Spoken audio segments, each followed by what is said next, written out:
two-part program is being introduced today to our Sun City neighborhood representatives and alternate representatives.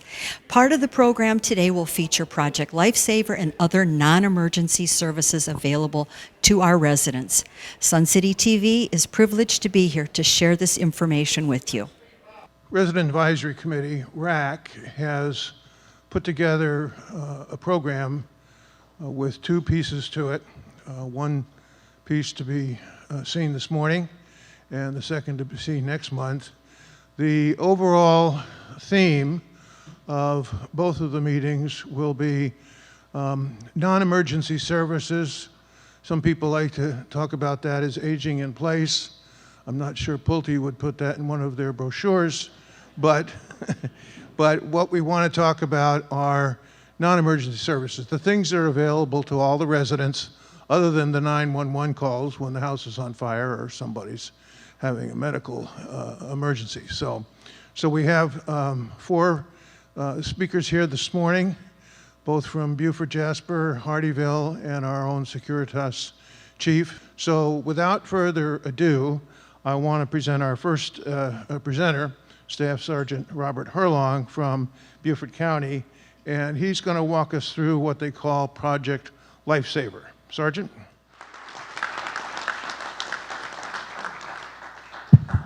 there's your down button right there. Thanks, sir. Whoops, I shouldn't have done that.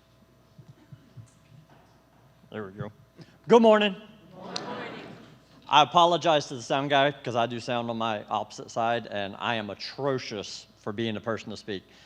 You know, society, we can divide up into two different types of people.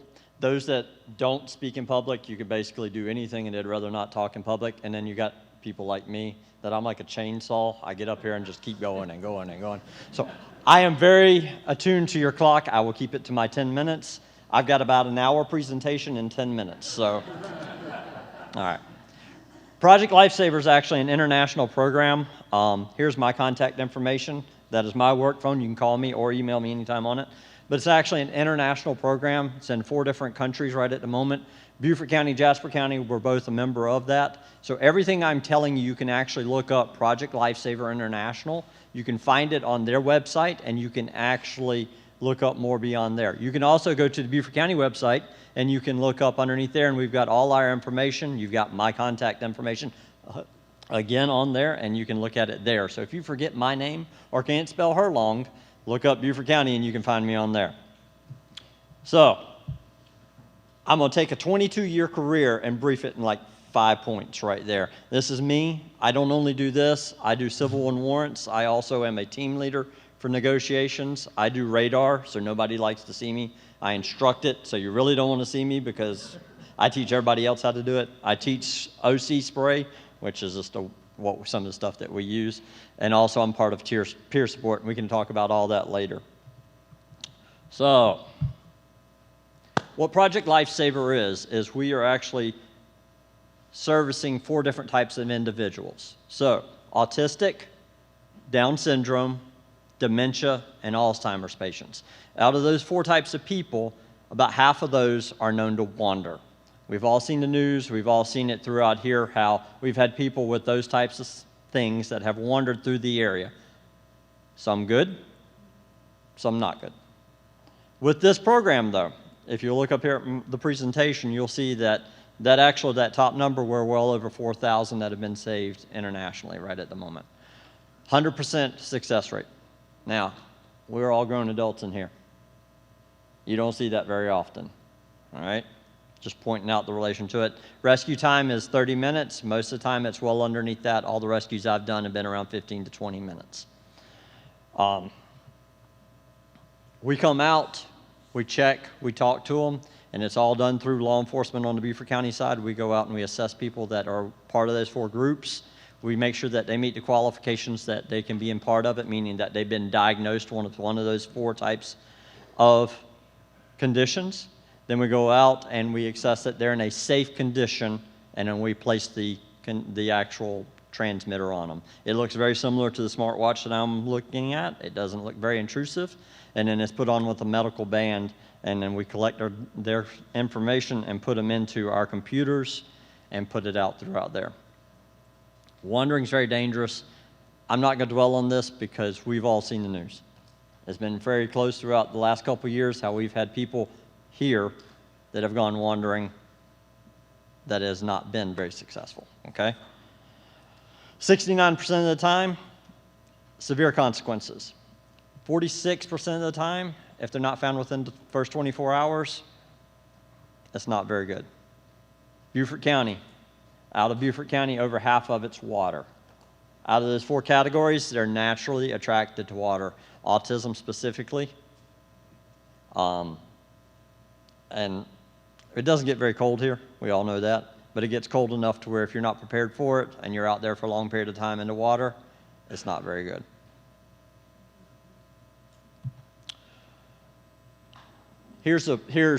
I have to cut out most of this for this presentation, but I'm gonna go into a personal side because it's true. I take a personal aspect of the caregivers because I was a caregiver. My grandfather, he had Alzheimer's, all right, and I took care of him. Now, he was Bob Herlong. I'm Bob Herlong. I was named for the man. He raised me since I was 7 years old. Now, so we can relate. Y'all can see where I'm at. My grandfather was a World War II veteran, Golden Gloves. He had 2 ships sunk out from underneath him in World War II. I'm going to call him a goat because I can. I've earned that respect. And I mean that with almost respect because this old goat used to fly a Cessna from our backyard. And he flew it out one day going to Myrtle Beach to play golf and crashed it in the backyard. Now, he was 5'5". Crashed it in the top of a pine tree, skinny down this pine tree, and came down, got out, and then drove to Myrtle Beach and left the plane and still up in the trees. Tough old goat, okay? I had to take care of him, understanding where his mindset was and where I want y'all to relate to this, and this is where I relate to the caregivers.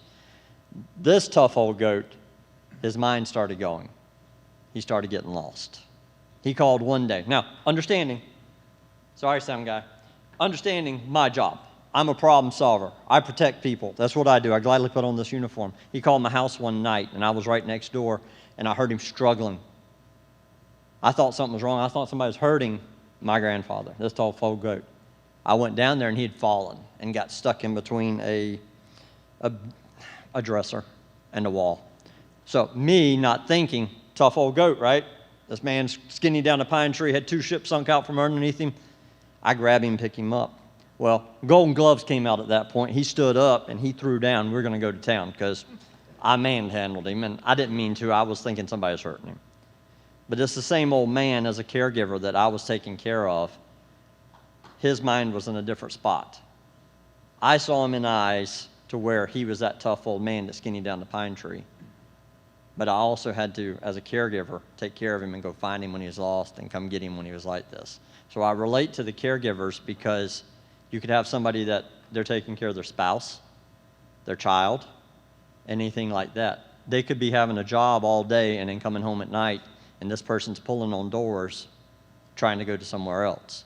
This person could think that this isn't their home they've lived in. My grandfather grew up in Columbia, and we were living in a small town at that point, so he would get lost and think he was going home. He wasn't going home. That wasn't home at that point.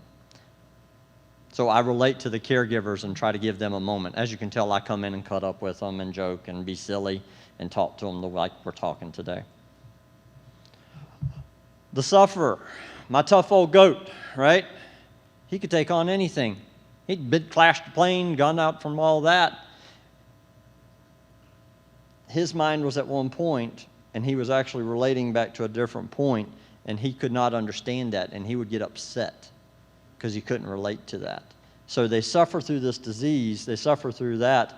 Autism, whole different spectrum that I don't even have time to scratch the surface on. Impact on law enforcement, you're looking at me.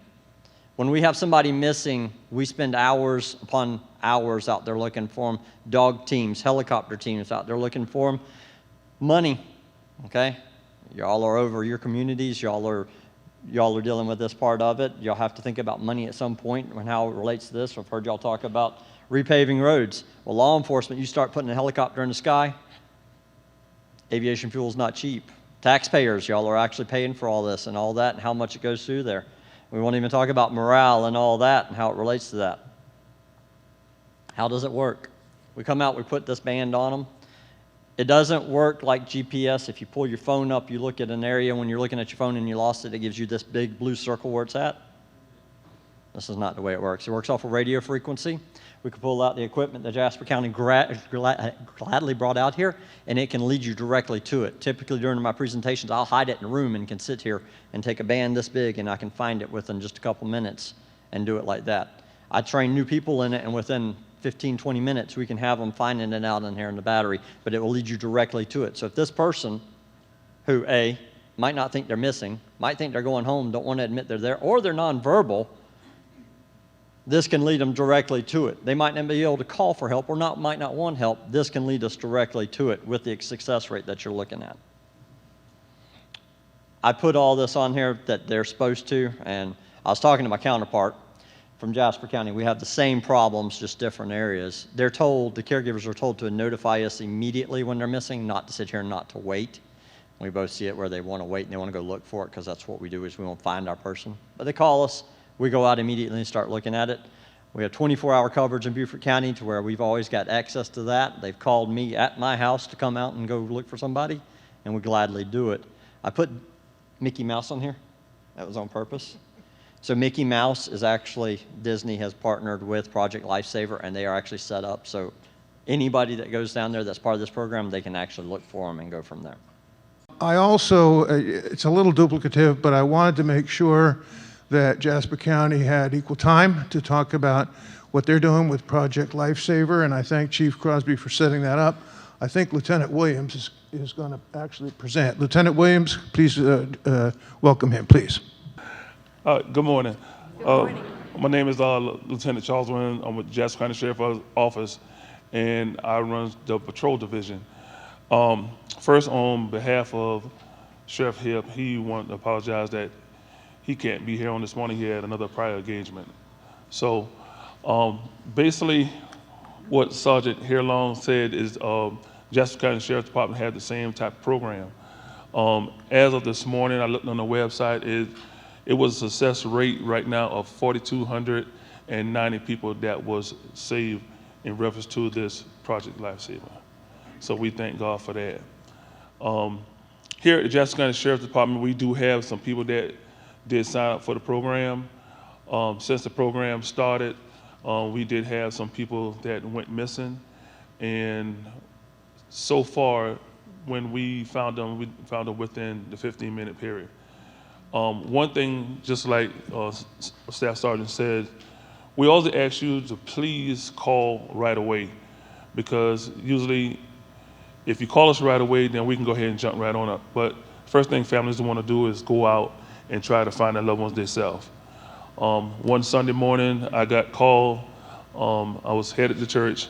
I'm also a minister. And I went out there, and my pastor understand who I'm under, that I had to go and do this on this morning. So I'm out in the woods that morning, and when I got there, they told me the last place this female was. The family went into the opposite direction. So thank God for this program. With this device, I found her within 15 minutes. She was down on the ground on a log near a canal.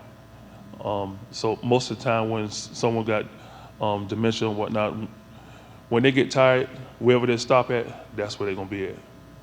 So if we was doing this just by manpower, we probably took pretty long probably to find her. This program is a free program. Each one of these devices worth $347. But our sheriff decided that he was not gonna let any family pay for this, neither the monthly fee. When we install this is the band, and this is the little thing, look like a little watch, but inside it is a transmitter, and also a battery goes in here, and then we'll test it to make sure it's working properly.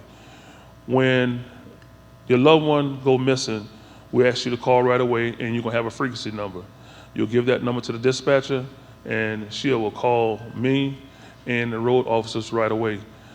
They can call me, Sergeant Johnson, 24 hours a day, because we keep one of the equipments with us, and then we have another one at our office, where any officer who is trained can go ahead and grab this equipment. This is the receiver. This is what we use to put in the frequency, and it's a 9-volt battery. That's all this thing used right here. And like he said, it's not GPS or anything. So once we get within a mile, we can start picking up a signal. But if we run into a problem or we can't find them, then Beaufort County already offered that they can have their chop in the air quick, and they can find them within a 10-mile radius. So like I said, thank God so far that everyone that we had went missing, we found successfully. If you would like to have someone that lives in Jasper County that want to get on this program, they can contact me. I have some brochures with me on today. I'm gonna leave some. If you have any other questions, I'll be sitting right here in the back. Thank you. Okay. And our final speaker is our own security chief, Joe Schetting, and I asked Joe if he would come and explain to you so you can take back to the residents the things that Securitas can do in a non-emergency service, and equally the things that they can't do, which you should also know about as well. So, Chief Schetting, thank you. Good morning, everyone. Thanks for having me. Just feeding off of what the officers were just talking about, something that we can do also without the Project Lifesaver is GPS units. Those are something that I have from my own father, who's having some cognitive issues right now. You can buy them online, and it tells you exactly where the vehicle is. Because, you know, one day my brother called me, and he lives up in New Jersey, my father does, and his car went missing, and he had parked the car down at our lake. He was only supposed to go out into the driveway to look for something for my mother. So the point being is that there's other things that you can use as well if you don't qualify for the Project Lifesaver program. Along with iPhone, we all have iPhones, or most of us do. Some people are Android people, but it's just another avenue to look at. So talking about Securitas, the different things that we do, and I was, again, 10 minutes, so I'm not going to get too involved. I was at a neighborhood meeting recently. I almost got the hook. So I'm just going to go over some of the few things that we do that are important for this meeting. Welfare checks, okay? Welfare checks is something that we do on a regular basis. We'll either get notified at the main gate from, it might be a child, a niece, nephew, it could be a sibling.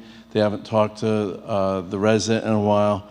Or we'll get a call from Beaufort County, and they'll say, you know, would you check on this person? And we'll go out there and we'll take a look and see if we can make contact with the resident. It's important because a lot of times what we're looking for is just things that are unusual. Lots of mail in the mailbox, maybe some newspapers in the driveway, garbage cans that have been left out. And the reason why I bring that to your attention is this is a close-knit neighborhood. You know, we all are looking out for each other, or we should be looking out for each other. And when you see something like that, don't be afraid to pick up the phone and call security, because we will come out for that, okay? And going off of that, and this is something that our community standards manager wanted me to relay at all the neighborhood meetings, but now I'm killing two birds with one stone. I'm getting it out right now. Emergency contact information. That's important for us, okay? I'm not going to talk about staying connected and our program that we have with them. That's for another meeting. But emergency contacts are important because it gives us the ability to get into the house without having to break the door down, having Beaufort or Hardyville come out and you know, have to make a forced entry into the home. So when we have somebody that we're able to call, it's very beneficial to us. Other things that we do, obviously gates. We handle gates on a daily basis. Struck gates, they get hit all the time. Bill, if he was still here, I think he left. Bill works very closely with Securitas, as does Community Standards, as does Lifestyles. We work with almost every department in Sun City. We actually do.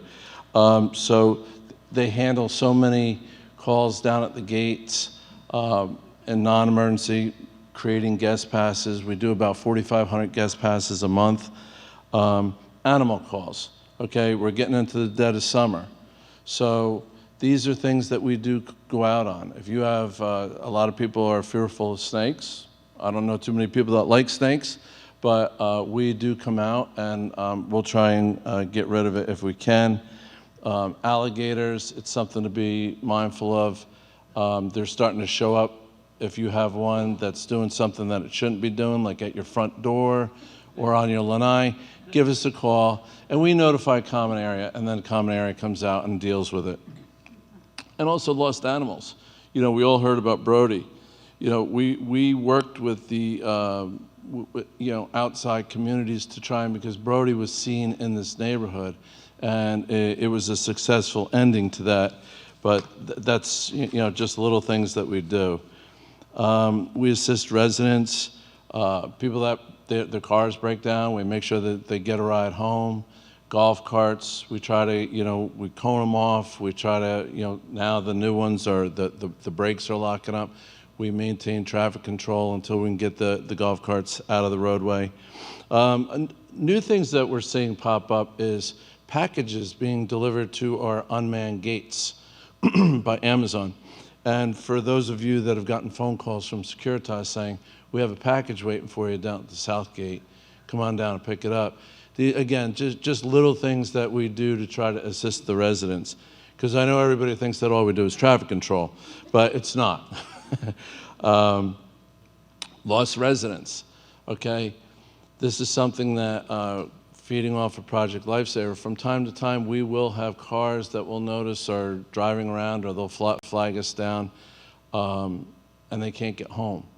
They have some cognitive functions.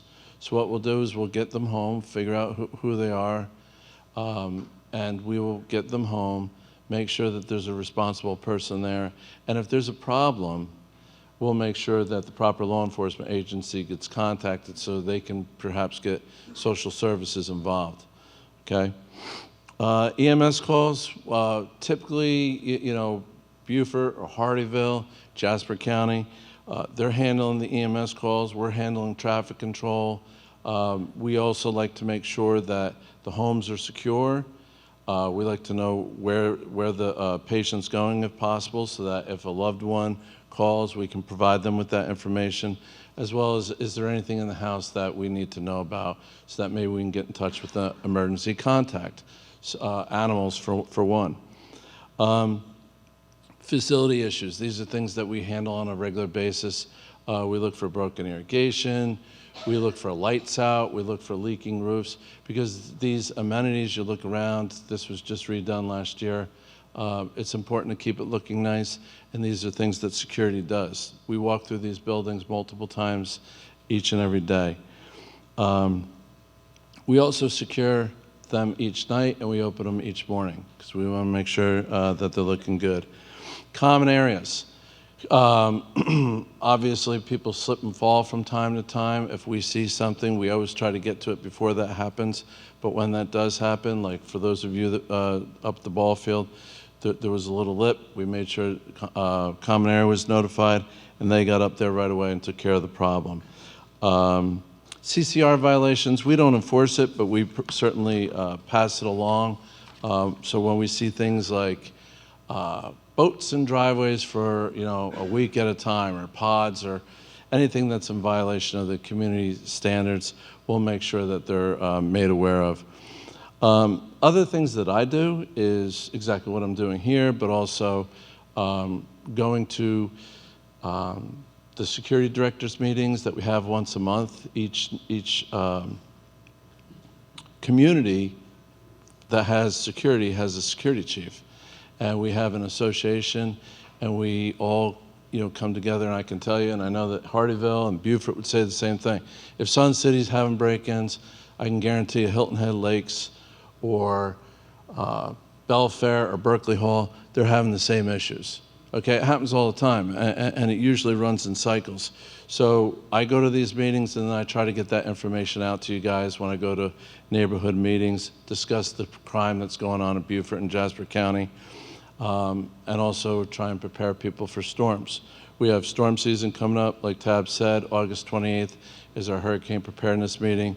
I'll have the sheriffs here, people from Jasper, and my boss, Kenny Lancaster, who's a former colonel of the Highway Patrol. He'll be here. He does a great job with that. So that's just a few of the non-emergency things that Securitas handles. So thank you for having me. Thank you.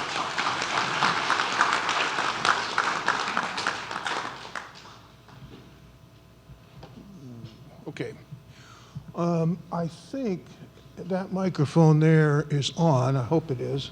So if you have any questions you'd like to ask any of the speakers, we'll have a microphone be brought around, and then the speakers can use that microphone to respond. Nick Roditis, Hidden Cypress. This is for Sergeant Herlong.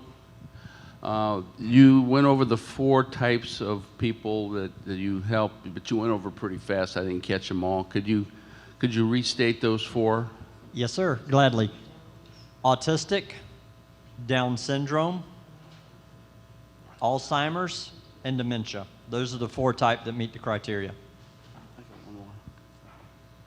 Okay, I have a question for Joe Schetting. They mentioned that we should no longer use the lower mailboxes for checks and things for our neighborhood events, and they mentioned a lockbox. How do those work? Where can you buy one, and can they just pick it up and take the whole thing? Well, I like to say, like Bill Martin, that's, you know, so I talked to Alyssa from Lifestyles about this because she runs the clubs, and, you know, I'm very serious when I talk about, you know, mail theft is a problem, and it's not just a Sun City problem like some people think. Beaufort County, Sarge sitting here, he could tell you, it's happening all over. These are, I just spoke at a neighborhood meeting the other night. These are rings of people that will, you know, they come into the communities illegally looking for red flags up. And I try and tell people, you know, use the USPS mailboxes that we have at Mag Hall and up at Hidden Cypress, or drop off anything of value I'm talking about at a post office. So with the lower mailbox stuff, it's something that really would have to be, you know, whether Alyssa could help out with that, you know, because where would this lockbox be? And we have, I don't know how many clubs, 200, something like that. Would that be 200 different lockboxes? It's something that needs to get figured out. And so I have spoken to Alyssa about it.